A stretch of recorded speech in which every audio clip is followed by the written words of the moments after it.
Hello, আসসালামু আলাইকুম। আমি শাহানা দীপা ধ্রুবতারা চ্যানেলে আপনাদেরকে আরও একবার স্বাগত জানাচ্ছি। কাছে দূরে যে যেখান থেকে আমার ভিডিওটি দেখছেন, আশা করি সকলেই খুব ভালো আছেন। আমিও আলহামদুলিল্লাহ ভালোই আছি। সকালে চা বানাতে এসেছি, দেখি যে চিনি শেষ। আর আমি সব সময় যেই বক্সটা খালি হয় ওইটাই ধুয়ে ফেলি, তো চিনিটা রিফিল করে নিলাম। এই যে আমার এই চুলাটা দেখছেন, এটার বয়স প্রায় 8 বছর। খুব নর্মাল একটা কম দামি চুলা, তা দিয়ে আমি প্রায় 8টা বছর পার করে ফেলেছি। তো ইদানিং আরও চলতে চাচ্ছে না, দেখা গেছে কমাতে গেলে ও বন্ধ হয়ে যায়। তো ও চাচ্ছে যে ওকে এবার, ও মনে হয় চাচ্ছে না আমার সঙ্গী হয়ে থাকতে, তাই এবার ওকে চেঞ্জ করতে হবে। এই যে চুলাটা আমি ধরালাম, এখন কমাতে গেলে এটা টুপ করে বন্ধ হয়ে যাবে। তো এটা রান্না করার সময় একটা অস্বস্তিদায়ক। তো চিন্তা ভাবনা করতেছি ওকে এবার আমি চেঞ্জ করে আরেকটা নতুন চুলা নিয়ে আসব।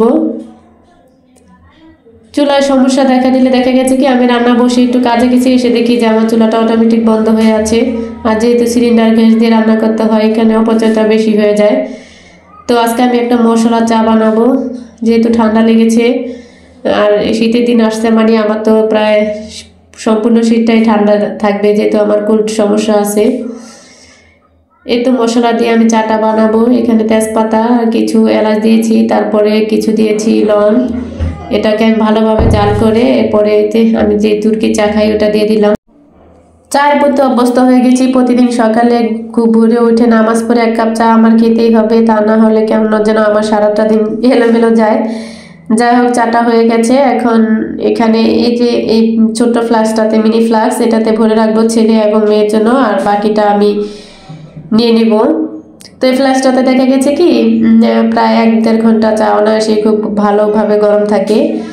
তো আমার চাটা আমি ছেঁকে নিলাম। আজকে যেহেতু ঠান্ডা, তাই আমি একেবারে ভরপুর 1 মগ চা নিয়েছি। এটা নিয়ে বারান্দায় চলে আসলাম। প্রতিদিন বসে বসে বারান্দায় চা খাই আর লাইভ করি। তো আজকে বারান্দায় এসে দেখি যে আমার গাছের অনেকগুলা পাতায় পোকা ধরে ফেলেছে।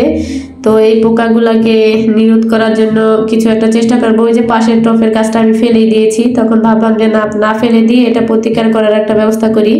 তো আমি বোতলে 1 লিটার পানিতে 1 চামচ হলুদের গুঁড়া, তারপরে কিছু কাঁচা রসুন ছেঁচে নিয়েছি, আর নিয়েছি 1 চামচ ডিটারজেন্ট।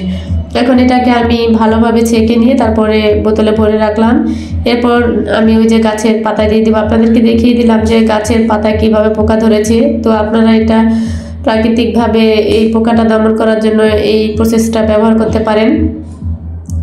যেহেতু শখ করে গাছগুলো লাগিয়েছি, এখন এই শখের গাছগুলো যদি পোকা খেয়ে ফেলে তাহলে আসলে আফসোস করা ছাড়া আমার কিছুই করার থাকে না। যার কারণে যে গাছগুলোতে পোকা ধরেছে সেগুলো তো দিয়ে দিলাম, আর যেগুলোতে ধরেনি ওগুলো তো দিয়ে দিলাম। আর এই যে আমার পালং শাক, এটা পুরো ভরাই ছিল, তবে আমার ওই যে ছেলে মেয়ে আর কি কিছু কিছু শাক তুলে ফেলেছে, আর কিছু শাক দেখি মরে গেছে, এগুলো বেছে নিলাম, আলাদা করে ফেলে দেব। তো পালং শাকটা মোটামুটি বড় হয়েছে এই তো। আর আজকে মনে হচ্ছে যে গতকাল 2 দিন যাবত একটু শীত শীত ভাব হচ্ছে, তাই শীতের হালকা প্রস্তুতি নিলাম আর কি। শীতের কাপড় চোপড়গুলো বের করে নিলাম। একটা ছেলের, একটা মেয়ের, আর একটা আমার, 3 জনের 3টা কম্বল বের করে একটু রোদে দিয়ে দেবো, যেহেতু এগুলো প্রায় বছরখানেক দম বন্ধ হয়েছিল। তো এই তো কম্বলগুলো আমার রোদে দেওয়া হয়ে গেছে। আর সবচেয়ে মেন ইম্পর্টেন্ট জিনিস হচ্ছে শীতের দিন আসলে তো গরম পানি লাগবেই, তাই ফ্লাস্কটা ধুয়ে নিলাম। আর সাথে করে পানি গরম করার জগ, এই দুটা প্রত্যেকটা বাসায় লাগে, প্রত্যেকটা মানুষেরই ইম্পর্টেন্ট জিনিস। তো এই দুটা এখন থেকে আমার শুরু হয়ে যাবে ব্যবহার করা। এবার চলুন আপনাদেরকে সঙ্গে নিয়ে আজকে একটা রেসিপি শেয়ার করি, আর সেটা হচ্ছে ছেলে মেয়ের জন্য কিছু জলপাইয়ের আচার দিব। যেহেতু এই শীতে মানে জলপাইয়ের সিজন চলে যাচ্ছে, তো ভাবলাম যে এই যে আচারটা আজকে আমি দিব এটা অবশ্য রেখে দেওয়ার জন্য না, ওরা খেয়ে ফেলবে আর কি। এই আচারটা মানে জলপাইটা তেমন একটা ভালো ছিল না, ছোট ছোট আকারে ছিল এবং খুবই টক ছিল, তাই আমি মানে এটা অত সূক্ষ্মভাবে আর কি করলাম না, যাতে ওরা ছেলে মেয়ে দুইটাই মানে টক খাওয়ার খুবই উস্তাদ, ওরা টক পেলেই হয়েছে। তো ওদের জন্য আর কি বানিয়ে দিব। এখানে আমি গরম সরিষা তেলের ভিতরে কিছু রসুন দিয়েছি, তারপরে দিয়ে দিয়েছি কিছু মুখ ফাটিয়ে নেওয়া এলাচ এবং মশলাটাও দিয়েছি দারচিনিটা। তো এটা আর এখানে দেখা যাচ্ছে না।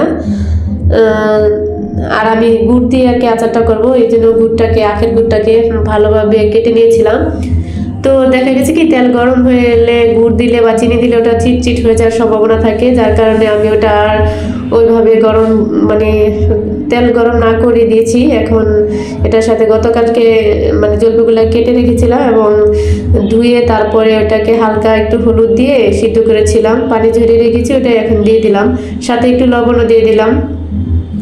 আর আচার বানানোর ক্ষেত্রে তো সব সময় আচারটাকে খুব ভালোভাবে নাড়তে হবে, তা না হলে নিচে লেগে যাওয়ার সম্ভাবনা থাকে।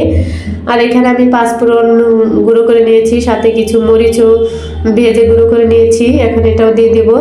তারপর এটাকে ভালোভাবে নেড়ে চেড়ে নিব।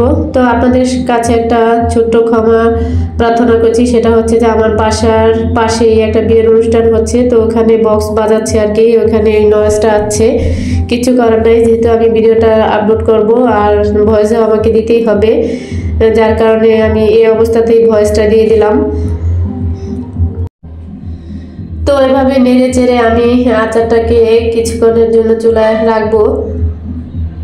আচার যত ভালোভাবে জাল করা হবে ততই আচার ভালো থাকবে। আর আচার প্রসেসিংয়ের বিষয়ে একটা টিপস শেয়ার করি, সেটা হলো আচার দেওয়া থেকে শুরু করে একেবারে রিফিল করা পর্যন্ত আপনারা এটা হাতের স্পর্শ ছাড়া করার চেষ্টা করবেন, তাহলে এটা অনেকদিন ভালো থাকবে। হাতের স্পর্শ লাগলে আচার নষ্ট হয়ে যাওয়ার সম্ভাবনা থাকে। যেহেতু আমার ছেলে মেয়েটা এখনই খেয়ে ফেলবে, তাই আমি আর এটাকে ওরকমভাবে প্রসেসিং করছি না। আর আমার ভিডিওটা যদি আপনাদের কাছে ভালো লেগে থাকে তাহলে অবশ্যই একটা লাইক দিয়ে দিবেন। আপনাদের একটা লাইক আমার ভিডিওটাকে আরও অনেক আপু এবং ভাইয়ের কাছে নিয়ে যেতে সাহায্য করবে। আর চ্যানেলটাকে সাবস্ক্রাইব করে অবশ্যই আমার পাশে থেকে যাবেন। যারা অলরেডি কাজটি করেছেন তাদেরকে অসংখ্য ধন্যবাদ। তো এই তো আমার আচারটা প্রায় শেষের দিকে। তো আমি এটাকে একদম করবো না কি, অনেকে দেখা গেছে ভেঙে ভেঙে একেবারে গলিয়ে ফেলে, আমি ওটা গলাবো না।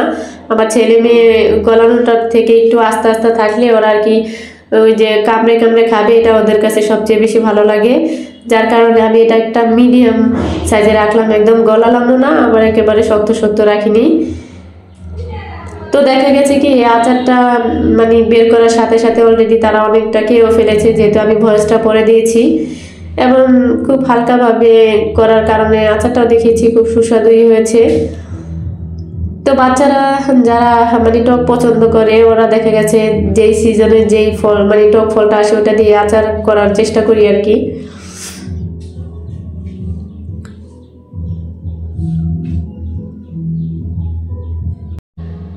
তো আমার আচারটা এখন প্রায় তেল ছেড়ে দিয়েছে এবং শেষ পর্যায়ে চলে এসেছে। এখন আমি এটাকে ঠান্ডা হতে দেব।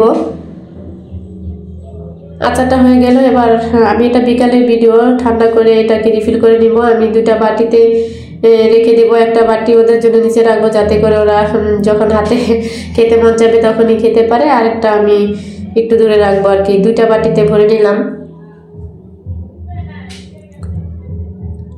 তো আমার আচারটা কেমন হয়েছে কমেন্টে অবশ্যই জানাবেন। এই তো আমার দুইটা বাটিতে আচারটা ভরে নিলাম এবং এটাকে ঢাকনা মুড়ে দিয়ে রেখে দেব। দেখা গেছে কি জলপাই শেষ হওয়ার আগেই আমার এই আচার শেষ হয়ে যাবে, তো আমি আরও আচার করব। এটা আর কি ওদের খাওয়ানোর জন্য আর কি বানালাম। এর ফাঁকে আমি অনেক কাজ করেছি এবং রান্নাবান্নাও করেছি। তো আজকে দেখিয়ে দিলাম আমার দুপুরের রান্নার আইটেমটা। এখানে ফুলকপি দিয়ে পাঙ্গাস মাছ রান্না করেছি আর চালতা দিয়ে ডাল রান্না করেছি, যেহেতু আমার একটা ঠান্ডা ঠান্ডা সমস্যা আছে, যার কারণে চালতার ডালটা খুবই উপকারী হবে। আর সাথে করেছি পালং শাক দিয়ে চিংড়ি মাছ, দুটো আলু দিয়ে। তো আমার ভিডিওটা আজকে এই পর্যন্তই। সকলে ভালো থাকবেন, সুস্থ থাকবেন। দেখা হবে পরবর্তী ব্লগে। আল্লাহ হাফেজ, আসসালামু আলাইকুম।